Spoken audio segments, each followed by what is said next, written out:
Yo, what's up, what's up? So, since I live in a city where everyone has to wear a face mask, I have been thinking a lot about a fundamental aspect regarding athletic performance, but also your overall physical health. And that is breath, how you breathe. Today I'm going to give you two exercises that you can start implementing immediately to increase your athletic performance, but also increase your overall health. But before I do that, I want to get rid of a common misconception regarding how breathing works. So think back about the last time you performed an intense physical effort. You might have been running very quickly, you have been walking up the stairs, you had to carry a lot of groceries, riding your bicycle, whatever. And think about when you had to really catch a breath, where you had to stop and you were out of breath and you started breathing very heavily, and the only thing you could think about was, I have to get as much oxygen. I have to get as much oxygen into this body. I have been there as well a lot of times. Mostly it's connected with small panic attacks.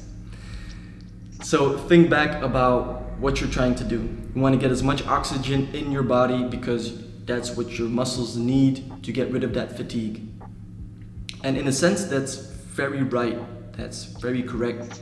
You have to get oxygen to your bicep, for example. So I work my bicep, it needs oxygen. My red blood cells carry oxygen throughout my body to my bicep. But research has shown that taking bigger breaths is not going to increase the level of oxygen within your red blood cells. It stays pretty much the same. And then you might ask, well, how am I going to get more oxygen to my bicep if it is needed? Well, after reading two great books regarding breath work, regarding breathing in general, those two books are The Oxygen Advantage by Patrick McKeown, and Breathe by James Nestor. I have seen a pattern reoccur, and they talk about the prominent role of carbon dioxide in transporting the oxygen from your red blood cell into your muscles, into your organs, and so on. So instead of focusing on, I have to get more oxygen within my body, you should focus more on getting more tolerant to carbon dioxide, because when you breathe in, carbon dioxide will help you transport your oxygen throughout your body, but you will also feel the need to breathe out and take a new breath.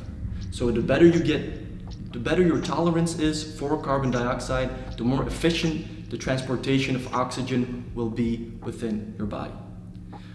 Okay, so now that we know that carbon dioxide plays such a prominent role in an efficient respiratory system, how can we improve this? So the first tip, the first exercise, it's not even an exercise. The first thing you can do is breathe through your nose, just as much as possible. There are a lot of positive effects regarding breathing through your nose and minimizing breathing through your mouth. So always think about your nose is for breathing, your mouth is for eating. Okay, that's a simple way to remember.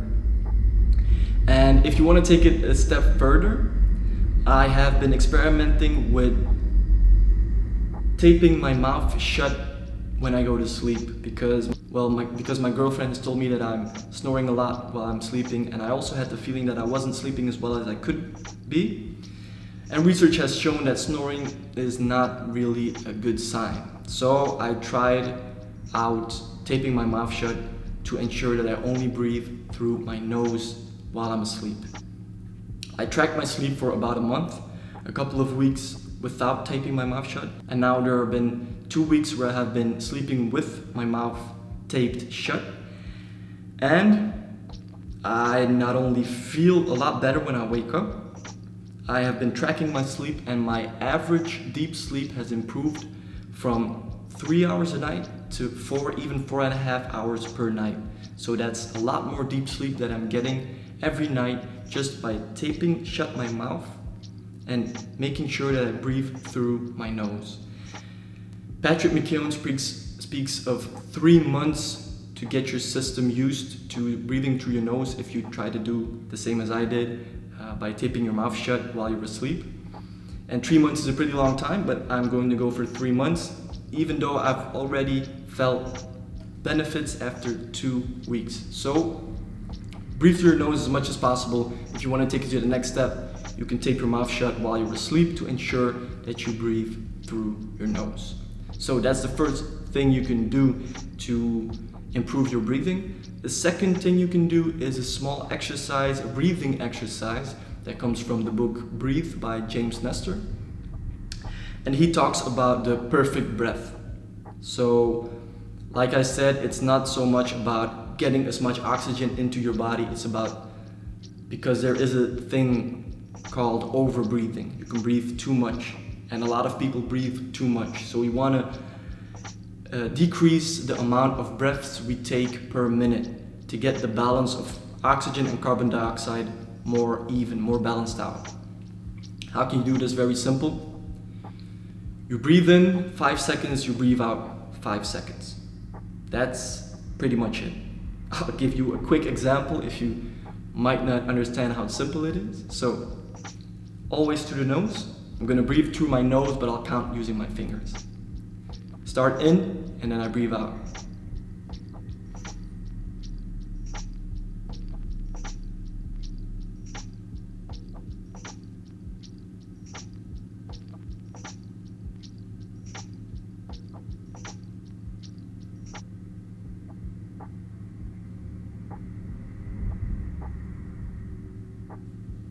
That's it.